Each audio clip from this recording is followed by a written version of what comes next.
Hello प्यारे बच्चों, कैसे हैं आप लोग। आई होप आप लोगों को मुगल साम्राज्य अच्छे से समझ में आ रहा होगा और समझने में कोई प्रॉब्लम नहीं हो रहा होगा। आज हम लोग नूरजहां को पढ़ने वाले हैं और जो नूरजहां है इन्होंने बहुत ही बढ़िया कार्य किया है जहांगीर के शासनकाल में।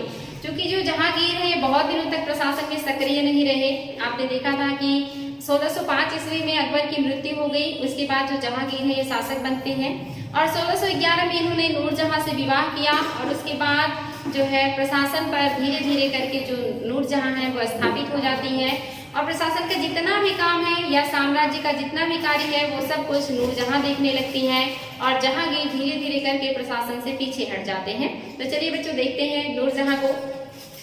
नूरजहां के बचपन का नाम या जो मूल नाम है ये मेहरुन्निसा था और इनके जो पिता है इनका नाम गयास बेग था। इनके भाई जो है ये भी आगे चल करके काफी जो है फेमस होते हैं। इनकी माँ का नाम अस्मत बेगम था। तो पिता का नाम इम्पोर्टेंट है बच्चों, एग्जाम में आता है। इनके पिता का नाम गयास बेग, माँ का नाम अस्मत बेगम है और जो इनका मूल नाम है ये भी याद रखेंगे मेहरुन्निसा है। जो इनके पिता हैं ये तेहरान के निवासी हैं, यानी कि इंडिया के निवासी नहीं है ये, और वहां पर ये जो है अपना जीविकोपार्जन करते थे। लेकिन वहां के जो शासक थे या जिनके अधीन ये कार्य कर रहे थे जिनका नाम शाह तहमास्प था, जब तक वो जीवित थे तो उनके वजीर के रूप में इनके पिता काम कर रहे थे। लेकिन जो वहां के शासक हैं जब उनकी मृत्यु हो जाती है तो जो इनके पिता है गयास बेग इन्हें इनके कार्य से हटा दिया जाता है या इनका जो पद है वो समाप्त हो जाता है। वहां से वो जीविका के तलाश में कंधार आते हैं और कंधार में भी कुछ समय तक इन्होंने जो है वहां पर कार्य किया, लेकिन वहां बहुत अच्छी व्यवस्था नहीं हो पाई। तो वहां से ये फिर इंडिया चले आते हैं और भारत में आने के बाद उस समय जो मुगल शासक थे अकबर थे, इनके साम्राज्य में वो उपस्थित होते हैं या दरबार में उपस्थित होते हैं और जो गयास बेग हैं इन्हें एक मामूली सा जो है कार्य करने को मिल जाता है या बहुत छोटा पद कार्य करने को मिल जाता है।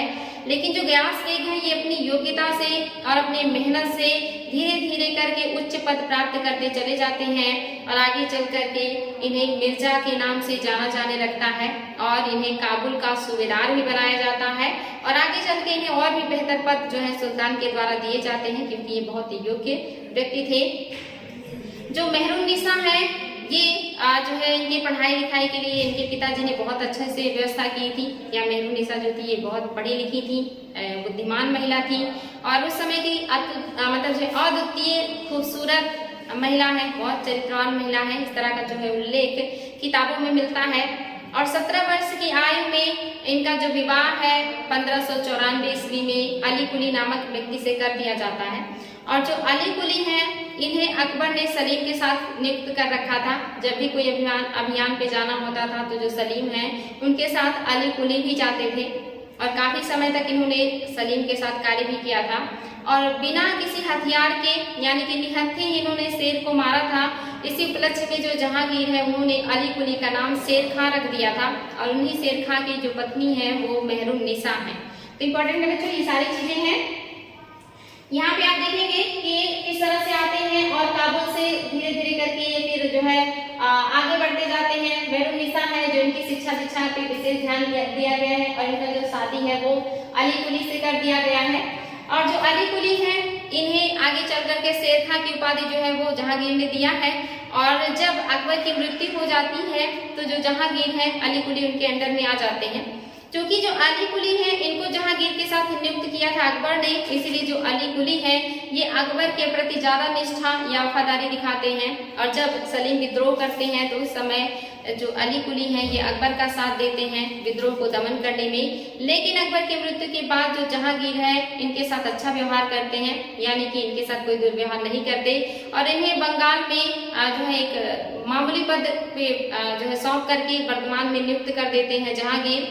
जिस पद से जो अली कुली है संतुष्ट नहीं थे या जो शेर खां है ये संतुष्ट नहीं थे और वहां पर जाने के बाद ये जो अफगान है जो बंगाल में पहले से स्थापित थे जो बार बार विद्रोह कर दिया करते थे राजा के खिलाफ, उनको दबाने के लिए जहांगीर ने कहा इनको, लेकिन चूंकि अपनी पद प्रतिष्ठा से खुश नहीं थे तो इसीलिए इन्होंने अफगानों को दबाने में कोई रुचि नहीं दिखाई और जो बंगाल है वहां पर अशांति फैल गई और उस अशांति को समाप्त करने के लिए जो जहांगीर है वो मान सिंह के स्थान पर कुतुबुद्दीन को भेजते हैं। जो मान सिंह है वो बंगाल के सूबेदार हैं और जो शेर खां है ये वर्धमान के क्षेत्र के जो है कार्यकर्ता हैं या अधिकारी हैं। तो यहाँ पे जो जहांगीर देखते हैं कि बंगाल में जो अफगानों का विद्रोह है वो समाप्त नहीं हो रहा है, तो वो कुतुबुद्दीन को भेजते हैं और कहते हैं जाइए बंगाल में शांति व्यवस्था स्थापित कीजिए। साथ ही कुतुबुद्दीन को आज्ञा देते हैं जहांगीर कि आप अली कुली को अपने अंडर में लीजिए, वो क्यों जो है काम नहीं कर रहे हैं।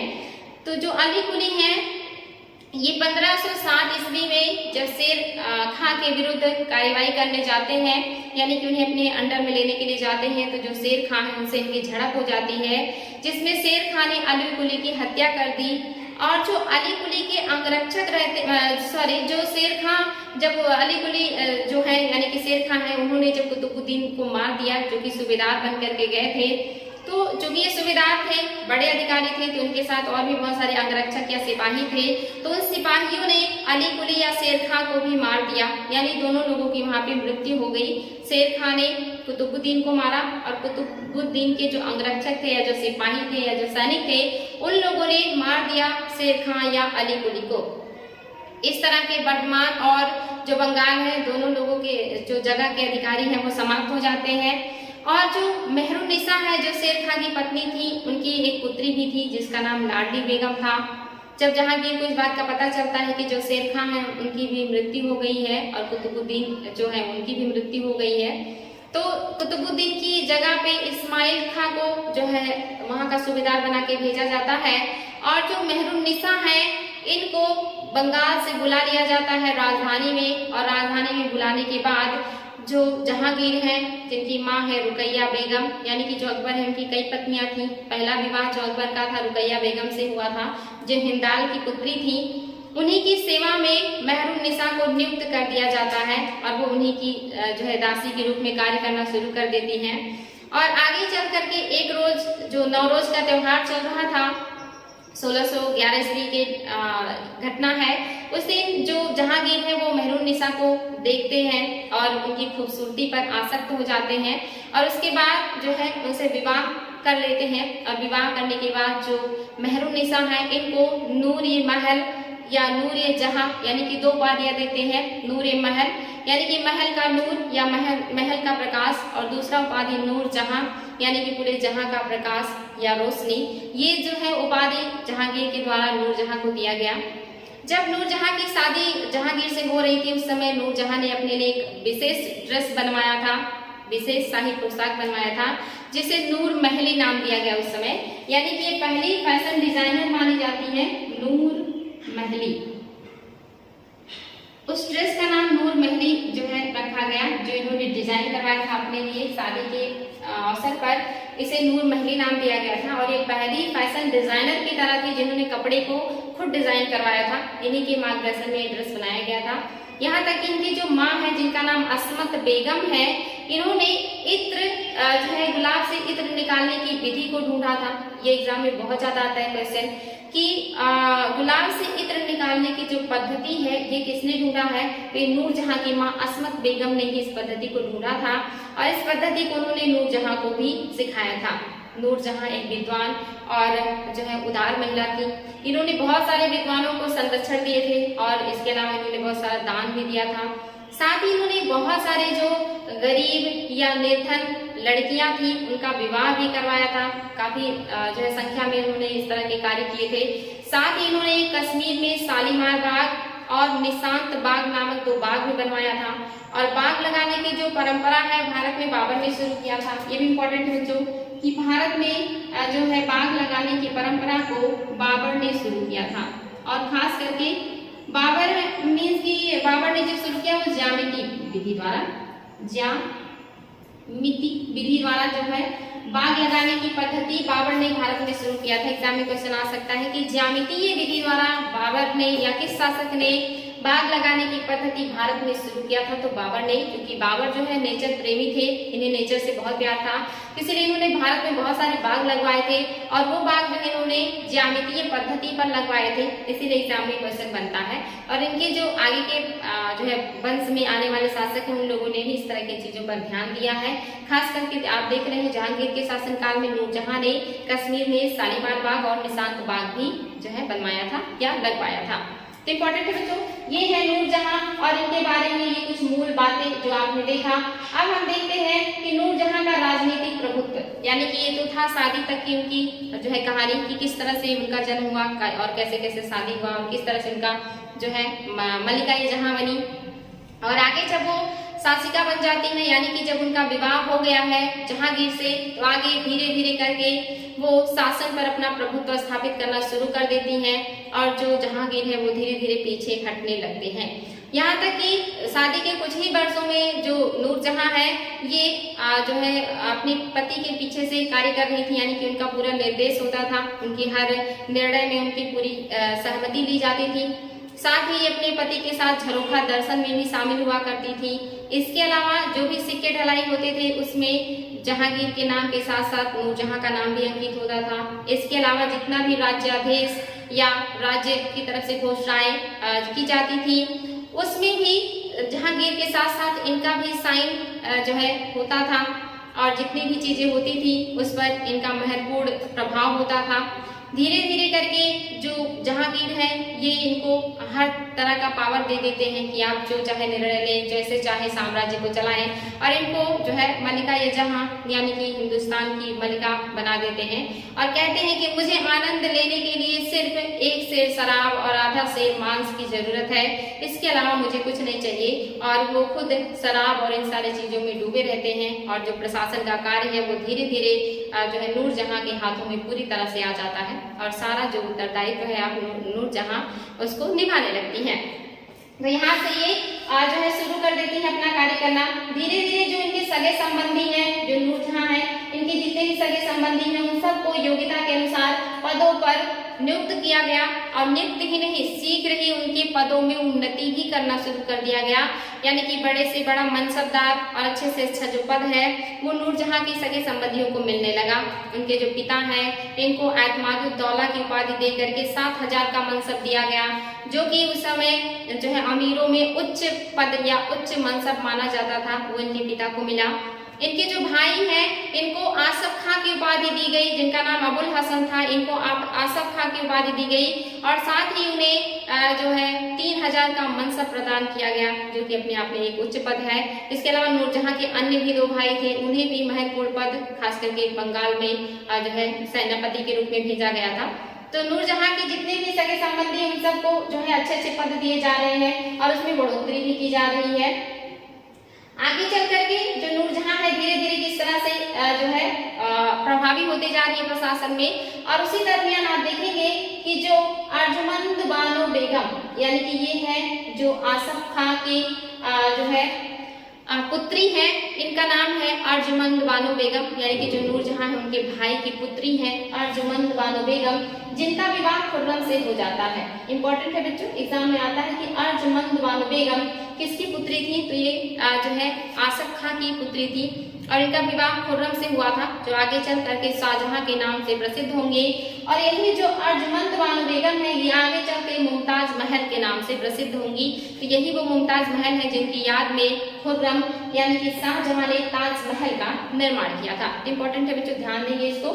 ये ही अर्जुमंद बानो बेगम है। कुछ महिलाएं हैं उनका जो नाम है वो याद रखेंगे। जैसे आप जानते हैं कि अकबर की जो पत्नी थी उनका जो बचपन का नाम था हरखा बाई था, हरखा बाई, और इनको जोधा बाई के नाम से जाना गया, जोधा बाई।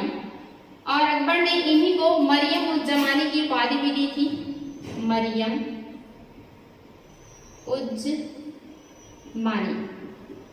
साथ ही आप देखेंगे कि इनके बाद जो है एक और भी रानी आती है जो आगे चल करके जोधाबाई के नाम से ही जानी जाती है, जिनको जगत गोसाई कहा जाता है, जगत गोसाई, जगत गोसाई।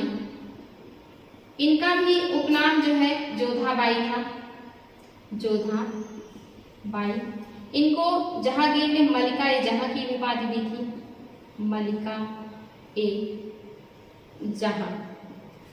ये जो है ये अकबर की पत्नी है। इंपॉर्टेंट है बच्चों, अकबर की पत्नी है और एक राजपूत राजकुमारी है, यानी कि इनके पिता जो है बिहारी मल या भारमल है। और ये जो है जगत गोसाई, ये जो है जहांगीर की पत्नी है, जहांगीर की पत्नी है। तो इंपॉर्टेंट है इनसे जो जन्म हुआ है ये हुआ है जहांगीर का जन्म या सलीम का जन्म, जहांगीर या सलीम का जन्म हुआ है जो कि शासक बने थे। और इनसे खुर्रम यानी कि शाहजहां, जो आगे चल करके शाहजहां के नाम से शासक बनते हैं। तो ये राजपूत महिलाएं हैं जिनका अलग अलग नाम है, जिनसे उत्पन्न ये व्यक्ति है, तो इम्पोर्टेंट है, इनको ध्यान देंगे। इसके अलावा आप देख रहे हैं कि जो नूरजहां है इनका नाम बचपन का मूल नाम मेहरुन्निसा है, मेहरुन्निसा है, और आगे चल के ये नूरजहां के नाम से प्रसिद्ध हुई शादी के बाद, नूरजहां। इसके अलावा जो मुमताज महल है इनका नाम बचपन का है अर्जुमंद बानो बेगम, और ये आप देखेंगे मुमताज महल के नाम से प्रसिद्ध हुई, मुमताज महल। तो इम्पोर्टेंट है बच्चों, ये मूल नाम है उन महिलाओं का जिनका विवाह हुआ है जो है मुस्लिम शासकों से, और उनका ये बाद में पड़ा हुआ नाम है जो शासकों के द्वारा दिया गया है। और विवाह भी आप जान रहे हैं, इनका विवाह भी जहांगीर से हुआ है, और अर्जुमंद बानो बेगम का जो विवाह हुआ है वो जो है शाहजहां से हुआ है। तो इम्पोर्टेंट है, ये मूल नाम कभी कभी आ जाता है कि मेहरुन्निसा किसका मूल नाम है, या जगत गोसाई किसका नाम है, या हरखाबाई के नाम से कौन प्रसिद्ध है, या मुमताज महल का मूल नाम क्या था, या अर्जुमंद बानो बेगम का आगे चल करके क्या नाम होता है। तो ये आप लोगों को पता होना चाहिए, वेरी वेरी इंपॉर्टेंट है, इससे ध्यान दीजिए इसको। तो यहाँ तक हमने देखा कि नूरजहां किस तरह से राजनीति पर प्रभुत्व स्थापित कर ली है, और उन्होंने किस तरह से अपने सगे संबंधियों को उच्च पद जो है वो प्रदान करवा दिया है, और सभी लोग जो है प्रशासन पर हावी हो चुके हैं।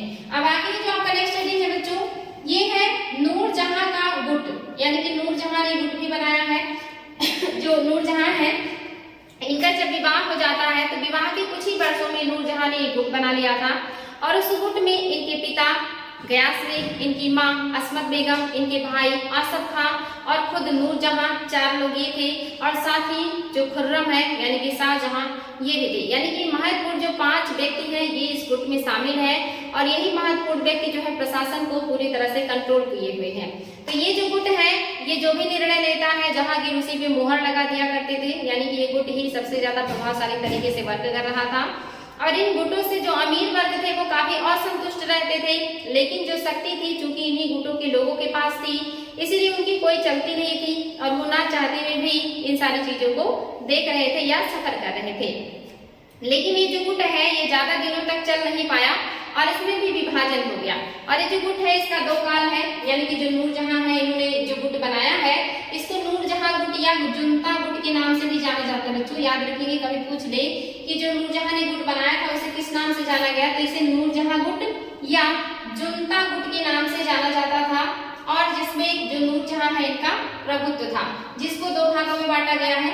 एक तो है प्रथम भाग या प्रथम काल जो 1611 से 1622 ईस्वी तक है, और दूसरा जो है द्वितीय भाग जो 1622 से 1627 है। तो पहले भाग को देख लेते हैं 1611 से 22। चूंकि 1611 में ही नूरजहां का विवाह हुआ है, और इसके बाद ये धीरे धीरे प्रशासन पर हावी हो रहे हैं।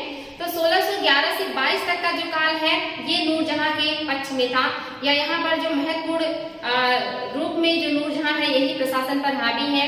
चूंकि इनके माता पिता भी जिंदा हैं, और खुर्रम और उनके जो यानी कि भाई हैं नूरजहां के, इनका भी सहयोग नूरजहां को मिल रहा है। तो जो आसफ खां है ये भी सहयोग कर रहे हैं। जो अस्मत बेगम इनकी माँ है, और इनके जो पिता है गयास बेग, ये अपनी दूरदर्शी दिमाग से या अपने अनुभव से जो नूरजहां है इनको समझाते थे, इनके हर निर्णय में इनको जो है सही रास्ता दिखाते थे। क्योंकि इनके माता पिता अब बूढ़े हो गए थे तो उन्हें बहुत सारी चीजों का अनुभव था, उनका जो दिमाग था वो और भी दूरदर्शी था। उन्होंने अपनी जो बेटी है इनको समय समय पर मार्गदर्शन दिया और इनको मदद किया, महत्वपूर्ण निर्णयों में या सही निर्णय लेने में उनका पूरा इनको योगदान मिलता था। जो नूरजहां थी ये बहुत ही महत्वाकांक्षी महिला थी, ये बहुत जल्दी सारी चीजें अपने हाथ में ले लेना चाहती थी और सब कुछ अपने हिसाब से चलाना चाहती थी। तो इस महत्वाकांक्षा को कंट्रोल करने का भी काम उनके माता पिता कर रहे थे, या समय समय पर उन्हें समझा रहे थे कि जहांगीर को पूरी तरह से प्रशासन से ना हटने दिया जाए, आप पीछे से वर्क कीजिए अप्रत्यक्ष रूप से। लेकिन जब तक इनके माता पिता जिंदा रहे तब तक जो नूरजहां है उनकी महत्वाकांक्षा को उन्होंने कंट्रोल करके रखा। साथ ही अपना पूरा जो सहयोग है नूरजहां को प्रशासन करने में दिया, उनके हर निर्णय को उन्होंने प्रभावित किया और सही निर्णय लेने में उनकी मदद की। साथ ही इनके भाई जो आसफ खां है और जो खुर्रम है, इन्होंने भी नूरजहां के हिसाब से कार्य किया या उनकी मदद किए। तो 1611 से 22 तक का जो समय है ये नूरजहां के पक्ष में रहा। यहाँ पर जो नूरजहां है ये मेन रोल में रही और सभी लोग इनके सहयोगी थे और इस गुट में जो है 5 लोग शामिल रहे। लेकिन 1622 के बाद स्थिति बदल जाती है। 1621 में इनके पिता और 1622 में इनकी माँ, यानी कि एक एक करके दोनों लोगों की मृत्यु हो गई। और 1622 के बाद जो नूरजहां है ये अच्छे निर्णयों से या अच्छे मार्गदर्शन से महरूम हो गई, या अब उनको अच्छा मार्गदर्शन देने वाला कोई नहीं रहा। और ऐसे में जो नूरजहां है इनकी जो नीतियां हैं, इनका जो महत्वाकांक्षा है वो और भी ज्यादा बढ़ गया, जिसको नियंत्रण करने वाला भी कोई नहीं रहा। ऐसे में इनकी नीतियों से नाराज होकर के जो खुर्रम है वो इस गुट से बाहर निकल गए और उनके जो ससुर हैं यानी कि जो नूरजहां के भाई हैं आसफ खां, ये भी गुट से बाहर हो गए, क्योंकि वो अपने दामाद खुर्रम को सपोर्ट कर रहे थे। जो नूरजहां है ये पूरी तरह से अकेली पड़ गई हैं, क्योंकि इनके जो पति हैं यानी कि जहांगीर, उन्होंने पूरी तरह से प्रशासन से अपने आप को अलग कर लिया था और हमेशा मदिरा पान में ही डूबे रहते थे। तो जो नूरजहां है अब अकेली हो गई है। अब जो भी निर्णय लेना है उन्हें स्वेच्छा से लेना है या खुद से लेना है, और उनको मार्गदर्शन करने वाला या रोकने टोकने वाला कोई नहीं रहा। तो यहाँ पर जो नूरजहां है ये बहुत सारी ऐसी भी नीतियां अपना लेती है जो इनके लिए आगे चल के बहुत घातक सिद्ध हो जाता है। क्योंकि जो खुर्रम है वो भी नूरजहां की तरह बहुत महत्वाकांक्षी और बुद्धिमान है, और भावी जो उत्तराधिकारी है लोग खुर्रम को ही समझ रहे थे कि जो खुर्रम है यही आने वाले जो है शासक बनेंगे। ऐसे में जो खुर्रम है इनकी महत्वाकांक्षा और नूरजहां की महत्वाकांक्षा तो अब टकरानी ही थी, क्योंकि दो महत्वाकांक्षी व्यक्ति जिनकी महत्वाकांक्षा एक ही है कि पूरे प्रशासन को अपने हाथ में ले ले, साथ साथ वर्क करेंगे, तो महत्वाकांक्षा तो टकराएगी ही। और ऐसे में दोनों लोगों का अलग होना लाजमी था और जो गुट है ये बट गया और 1622 से जो नूरजहां है ये अकेली पड़ गई और 1627 तक इन्होंने अपने आप प्रभुत्व स्थापित किए रखा। लेकिन अब धीरे धीरे उसमें हरास आना शुरू हो गया था। तो यही था बच्चों नूरजहां का गुट, जिसका 2 टाइम पीरियड है जो मैंने आपको बताया, 1611 से 22 और 1622 से 27। आगे खुर्रम का विद्रोह। जो खुर्रम है क्योंकि ये भी एक महत्वाकांक्षी व्यक्ति है और जो साम्राज्य है उसका आने वाला उत्तराधिकारी भी खुर्रम है। ऐसे में जो खुर्रम है इनको अब जो अमीर है वो सोचते हैं कि यही उत्तराधिकारी बनेंगे, और चूंकि खुसरो के बाद यही बहुत ही योग्य थे जिनके लिए हर व्यक्ति सोचता था। और उस समय ये दक्षिण के सूबेदार थे और दक्षिण का सूबेदार रहते हुए जो खुर्रम है इन्होंने अहमदनगर के मलिक अंबर को भी समझौता करने पर मजबूर किया। साथ ही गोलकुंडा और बीजापुर को भी मुगल साम्राज्य के अधीन लेकर के आए, जिसकी वजह से इनकी जो प्रतिष्ठा है और भी ज्यादा बढ़ गई। साम्राज्य में लोग इनसे और भी ज्यादा उम्मीदें करने लगे कि ये बहुत ही योग्य है और अच्छा वर्क करेंगे या एक सुल्तान के रूप में यही स्थापित हो पाएंगे। दूसरी तरफ जो नूरजहां है उनकी भी महत्वाकांक्षा बहुत बड़ी है। वो अभी भी प्रशासन को अपने हाथ से जाने नहीं देना चाहती हैं और वो चाहती हैं कि प्रशासन पर उनका अधिकार बना रहे, और ये अब आसान नहीं था। और ये चीज करने के लिए अब वो जो है षड्यंत्र करना शुरू कर देती हैं कि किस तरह से खुर्रम को रास्ते से हटाया जाए, राजधानी से दूर रखा जाए और उनके प्रभाव को कम किया जाए। और दूसरी तरफ जो नूरजहां है ये खुद जो है अपनी पुत्री जिसका नाम लाडली बेगम था जो शेर खां से उत्पन्न हुई थी, उनका विवाह जहांगीर के सबसे छोटे पुत्र शहरयार से कर देती हैं। और जो शहरयार है ये बहुत कमजोर या दुर्बल व्यक्ति है, ये बहुत योग्य नहीं है, लेकिन नूरजहां उनको जो है साम्राज्य में महत्वपूर्ण स्थान देना चाहती हैं और उन्हें शासक बनाना चाह रही हैं ताकि ये शासक बने और इनके पीछे से सारा जो अधिकार है वो मेरे हाथों में रहे।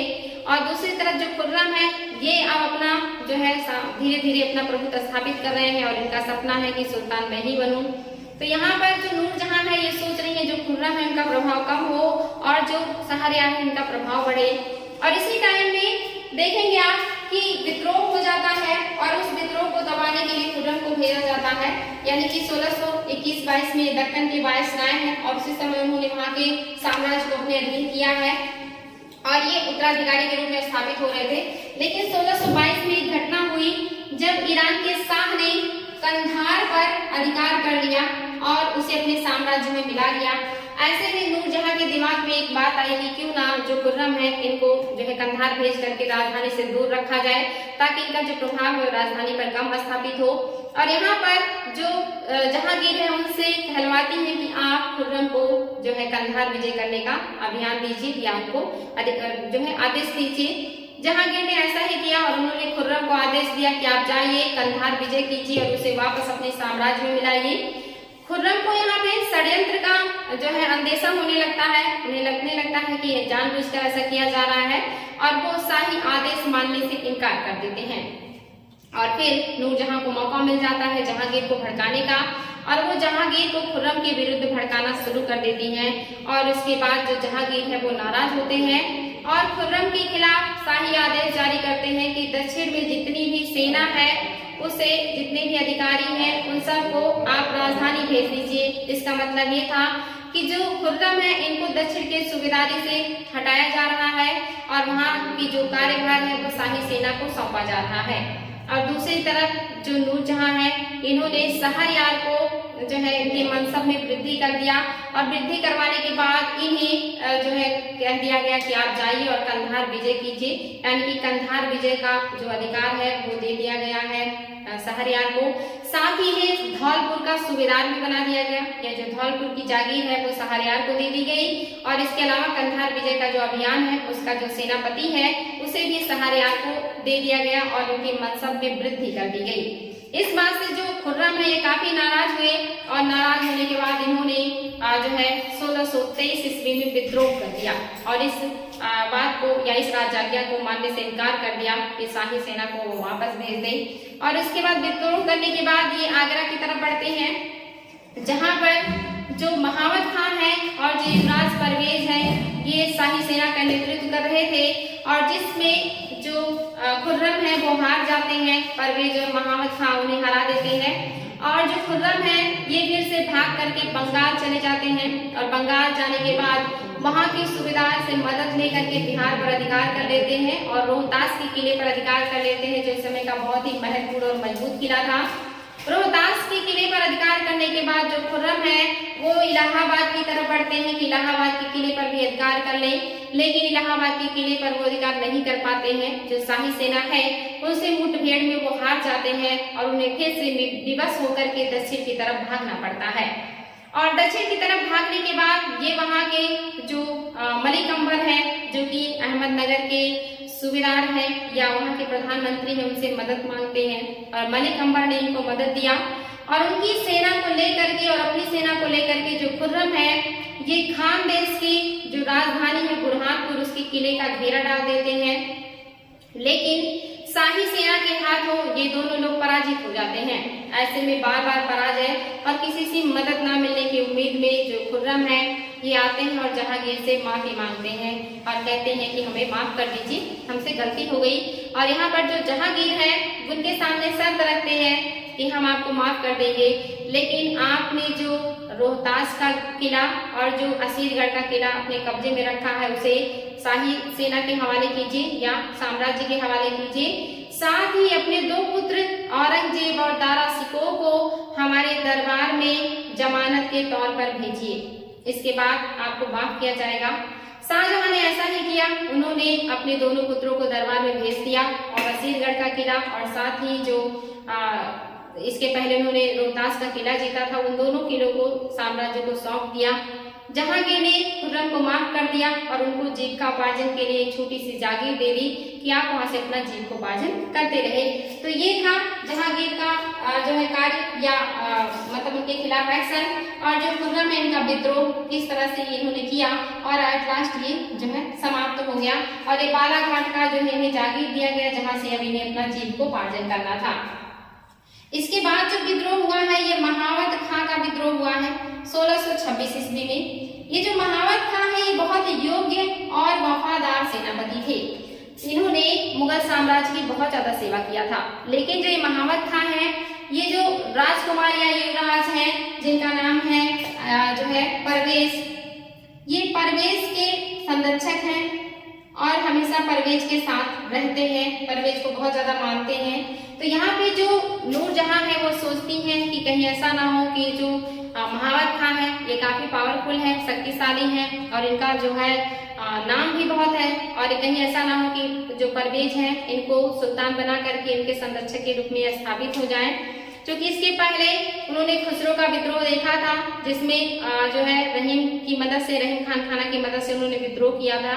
तो इस आशंका से इन्होंने सोचा कि परवेज को महावत खां से अलग कर दिया जाए और जो महावत खां है उन्हें जहांगीर से कह के जो है बंगाल का सूबेदार नियुक्त करा देती हैं और आदेश देती हैं कि आप जाएं और बंगाल की सूबेदारी देखें। और जो परवेज है इनका जो मुनीम है या इनका जो एक तरीके से कि वजीर या इनका संरक्षक और किसी को नियुक्त कर दिया जाता है। इस बात से जो महावत खां है ये बिल्कुल भी खुश नहीं होते और जो परवेज है ये भी क्या करते हैं, मना कर देते हैं। शाही आदेश मानने से वो मना कर देते हैं कि जो महावत खां है वो हमारे साथ ही रहेंगे, वो यहाँ से कहीं नहीं जाएंगे। और जब वो मना कर देते हैं तो नूरजहां को मौका मिल जाता है, वो जहांगीर से कहती हैं कि जो महावत खां है उनके सामने 2 ऑप्शन रखिए, एक तो वो या तो बंगाल का सूबेदार बन जाए, दूसरा या तो वो शाही दरबार में उपस्थित हो। तो यहाँ पर जो महावत खां है वो बंगाल का सूबेदार बनने के बजाय दरबार में उपस्थित होना ज्यादा सही समझते हैं और दरबार में उपस्थित होने की जो आज्ञा है उसको मान लेते हैं और अपने 2000 राजपूत विश्वसनीय सैनिकों को लेकर के वो राजधानी की तरफ बढ़ना शुरू कर देते हैं। इसी बीच में जो नूरजहां है उनके बारे में षड्यंत्र करना शुरू कर देती है और बहुत सारे मनगढ़ंत इल्जाम लगा करके उनका जो है अपमान करना शुरू कर देती हैं। साथ ही उनके जो दामाद थे जिनका नाम बरखुरदार था, बरखुरदार के ऊपर इल्जाम लगा करके उन्हें पद से हटा दिया जाता है और उनकी सारी संपत्ति को जब्त कर लिया जाता है। क्योंकि जो महावत खां है एक स्वाभिमानी व्यक्ति है, उन्होंने कभी इस तरह का कोई कार्य नहीं किया था, तो बहुत ज्यादा नाराज हो जाते हैं और नाराज होकर के उन्होंने विद्रोह कर दिया। और जब उन्होंने विद्रोह किया उस समय जो जहांगीर है ये कश्मीर से लाहौर और लाहौर से कंधार के लिए जा रहे थे और जैसे ही नूरजहां उनका जो भाई है आसफ खां और जो उनके होने वाले दामाद थे या जो दामाद थे शहरयार, ये लोग नदी पार कर लेते हैं और जहांगीर बच जाते हैं, तभी जो महावत खां है आक्रमण करके जहांगीर के काफिले को अपने कब्जे में ले लेते हैं और जो नूरजहां है और बाकी लोग हैं वो दूसरी तरफ हो जाते हैं। ऐसे में जो नूरजहां है वो अपने पति को जो है जहांगीर है उनको महावत खां की कैद से छुड़ाने का प्रयास करती हैं और आक्रमण करती हैं महावत खां के ऊपर, लेकिन महावत खां से हार जाती हैं। आसफ खां जो है भाग जाते हैं और काबुल के किले में शरण लेते हैं और बाद में महावत खां की अधीनता स्वीकार कर लेते हैं, क्योंकि जो महावत खां है बहुत ही शक्तिशाली सेनापति हैं और काफी महत्वपूर्ण व्यक्ति भी हैं। जो नूरजहां है वो अपने जो है हारने के बाद आत्मसमर्पण कर देती है महावत खां के सामने और महावत खां उन्हें जहांगीर के साथ रख देते हैं, उन्हें अपने पति के साथ रहने का मौका मिल जाता है। इस दरमियान जो जहांगीर है और नूरजहां ये साथ साथ रहने लगते हैं और जो नूरजहां है वो यहाँ पर कूटनीतिक चाल चलती है कि कैसे यहाँ से बाहर निकला जाए, क्योंकि जो महावत खां है वो एक ईमानदार और मेहनती व्यक्ति है, लेकिन उनके अंदर कूटनीतिक चीजें नहीं भरी है या चालाकी नहीं है और यहाँ पर वो अपने सेना के साथ शिविर को घेरे रहते हैं। तभी जो खुर्रम है वो राजधानी की तरफ विद्रोह करके चले आते हैं या आना शुरू कर देते हैं और जहांगीर वहाँ पे महावत खां से कहते हैं कि जो है सैनिकों में वृद्धि की जाए ताकि खुर्रम को रोका जाए और महावत खां उनके कहने पर जो सैनिक है उनका वृद्धि करना शुरू कर देते हैं। और जब नए सैनिकों का भर्ती हो रहा था उसी समय नूरजहां के कहने पर जहांगीर जो है महावत खां से कहते हैं कि मुझे अपने सैनिकों का खुद निरीक्षण करना है और जो महावत खां है वो मान जाते हैं, वो नूरजहां की चालाकी को नहीं समझ पाते और जो जहांगीर है वो जब जाते हैं सैनिकों का संरक्षण करने मतलब निरीक्षण करने देखने, तो उस दरमियान अपने शासक को देख करके जो सेना है उनके अंदर स्वामी भक्ति आ जाती है और जहांगीर के कहने पर जो सेना है वो जहांगीर की तरफ चली जाती है और महावत खां के खिलाफ जो है जंग का ऐलान कर देती है। क्योंकि शाही सेना अब जो है जहांगीर के पक्ष में चली गई है, ऐसे में शाही सेना के खिलाफ या शाही साम्राज्य के खिलाफ जाना देशद्रोह होगा, तो जो महावत खां है वहां से अपने सैनिकों के साथ काबुल की तरफ चले जाते हैं और बाद में जो जहांगीर है उनके द्वारा भेजी गई सेना से वो हारते हैं और हारने के बाद आत्मसमर्पण कर देते हैं और आत्मसमर्पण करने के बाद जो जहांगीर है उन्हें माफ कर देते हैं। और इसी दरमियान जो जहांगीर है ये कश्मीर गए और कश्मीर में इनकी जो तबीयत है बहुत ज्यादा खराब होने लगी, वहां से वापस वो लाहौर के लिए जा रहे थे, तभी जो है 1626 ईस्वी में लगभग इनकी जो है 27 ईस्वी में इनकी मृत्यु हो गई। 26 में बीमार पड़े और 27 ईस्वी आते आते इनकी मृत्यु हो गई। दूसरी तरफ जो खुर्रम है, जो राजधानी की तरफ बढ़ रहे थे, उनको रोकने के लिए जो नूरजहां है इन्होंने महावत खां को भेजा, लेकिन जो महावत खां है ये जा करके खुर्रम से मिल जाते हैं और खुर्रम को आश्वासन देते हैं कि मैं आपका यथासंभव मदद करूंगा साम्राज्य का शासक बनने के लिए। दूसरी तरफ जो नूरजहां है ये शहरयार को शासक नियुक्त कर देती है लाहौर में, क्योंकि लाहौर में ही जहांगीर की मृत्यु हुई थी तो वहां पर इन्होंने शहरयार को शासक नियुक्त कर दिया। आगरा के महल में कोई नहीं था और यहाँ पर जो आसफ खां है ये जो है होशियारी करते हैं और दाबर बख्श नामक जो इसके पहले यानी कि जो बड़े पुत्र थे जहांगीर के, जिनका नाम खुसरो था, उनके पुत्र को ये क्या करते हैं, शासक बना देते हैं। यानी कि जो खुसरो हैं इन्हीं के पुत्र हैं दाबर बख्श। ये अभी बहुत ही छोटे हैं या अल्पायु के हैं, इनको राजगद्दी पे बैठा देते हैं शासक घोषित करके, जो आसफ खां है। और जो नूरजहां है उनका जाकर के सामना करते हैं और वहां पर नूरजहां को हरा दिया जाता है आसफ खां के द्वारा। और नूरजहां को हराने के बाद जो शहरयार हैं उनकी हत्या कर दी जाती है और नूरजहां को कैद कर दिया जाता है। दूसरी तरफ जो खुर्रम है वो दक्षिण से आते हैं और आगरा पहुंचते हैं और आगरा पहुंचने के बाद जो ये खुसरो के बेटे हैं दाबर बख्श, इनकी हत्या करके अपने आप को सुल्तान घोषित कर देते हैं। तो यहाँ पे ऐसा कहा जाता है इतिहासकारों के द्वारा कि जो दाबर बख्श है इनको बलि का बकरा बनाया गया था। इनको मात्र जो है एक तरीके से कहेंगे कि जो है बलि पे चढ़ाने के लिए नाम मात्र का शासक बनाया गया और बाद में इन्हें मार दिया गया। और मारने के बाद जो आगरा में आने के बाद जो शासक बन जाते हैं ये शाहजहां बन जाते हैं और शहरयार की भी अब हत्या कर दी गई है। जो नूरजहां है इनको 2 लाख पेंशन दे करके लाहौर के किले में कैद कर दिया जाता है और अपना बाकी का जो जीवन है वो वही किले में कैदी के रूप में व्यतीत करती है। और जो शाहजहां है ये यहाँ से शासक बन जाते हैं। इम्पोर्टेंट है बच्चों। तो ये था जो है खुर्रम का या विद्रोह, जिसके बाद धीरे धीरे करके इस तरह से चीजें समाप्त हो जाती हैं। और महावत खां का विद्रोह आपने देखा कि किस तरह से इनका विद्रोह जो है एट लास्ट सल्तनत या कहीं भी मुगल साम्राज्य में जहांगीर के साम्राज्य को पतन की तरफ लेकर के चला जाता है। और फिर जो लास्ट है इसको देख लेते हैं बंगाल का विद्रोह। चूंकि जो बंगाल है ये शुरू से ही विद्रोहियों का गढ़ बना रहता था, यहाँ पर बहुत ज्यादा विद्रोह होते थे या वहाँ के जो लोग हैं बार बार विद्रोह किया करते थे, जिसमें आप देखेंगे कि सभी शासकों के शासनकाल में बंगाल में विद्रोह होता है।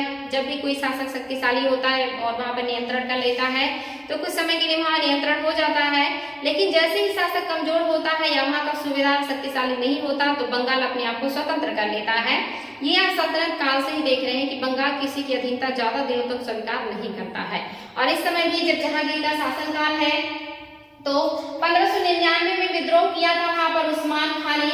और उस्मान खां जब विद्रोह करते हैं तो इस विद्रोह को दबाने के लिए जो सूबेदार है मान सिंह, जिनको उस समय वहां का सूबेदार बनाया गया था, इन्होंने इसको दबा दिया या विद्रोह को शांत कर दिया। क्योंकि जो मान सिंह है काफी वीर है, इनके बारे में आपने देखा था, भारमल के पौत्र हैं। इन्होंने विद्रोह को दबा दिया और आगे चल करके जो है कुछ दिनों तक विद्रोह शांत रहा। लेकिन 1606 के आसपास जो है फिर से वहां पे विद्रोह भड़कता है और वहां पर आपने देखा था अली कुली खां को भेजा गया था वर्धमान के क्षेत्र का प्रशासक बना करके। लेकिन अली कुली खां या जो शेर खां है यहाँ अफगानों के खिलाफ कोई एक्शन नहीं लेते हैं। तो यहाँ का जो सूबेदार है मान सिंह को हटा करके कुतुबुद्दीन को नियुक्त कर दिया गया था। और जो कुतुबुद्दीन है इन्हीं से जो है शेर खां का झड़प होता है और 1607 में कुतुबुद्दीन को शेर खां ने मार दिया और शेर खां को उनके अंगरक्षकों ने मार दिया। ऐसे में जो बंगाल है फिर से यहाँ पर अशांति फैल गई और इसके बाद जो है वहाँ का जो प्रशासक है वो जो है चेंज कर दिया गया, दूसरे व्यक्ति को नियुक्त किया गया जिनका नाम इस्माइल खां था।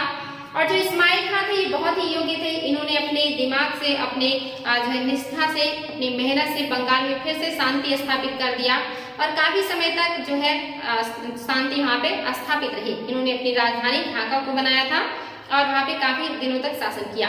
लेकिन धीरे धीरे करके फिर से जो है वहाँ पर अफगानों की शक्ति सुदृढ़ होने लगती है। जैसे इस्माइल खां की मृत्यु होती है या वो वहाँ से बदलते हैं, वैसे ही वहाँ के जो अफगान है फिर से विद्रोह करना शुरू कर देते हैं। और इस बार फिर से जो उस्मान खां है इन्होंने उनकी विद्रोह का नेतृत्व किया और फिर से शाही सेना को इनके खिलाफ जो है एक्शन लेना पड़ा और उस एक्शन में या उस कार्यवाही में जो उस्मान खां है इनकी मृत्यु हो गई और मृत्यु के बाद जो अफगान है इनके साथ जहांगीर ने अच्छा बर्ताव किया या दयापूर्ण व्यवहार किया, इनको दंडित नहीं किया, इनको फिर से एक मौका दिया कि वो फिर से शांति से कार्य करें। तो इस तरह से जो बंगाल है यहाँ पर बार बार जो है विद्रोह होते रहते हैं, सारे शासक इस विद्रोह को दबाने का प्रयास करते हैं और ये बार बार अपने आप को स्वतंत्र भी कर लेते हैं। तो बच्चों आज आपने नूरजहां को देखा है, कल हम फिर जहांगीर के अभियान और उनके जो बाकी के निर्णय हैं और उनके बाकी का जो कार्य है उसको भी देखेंगे। तो आज के लिए इतना ही रहने देते हैं। Thank you.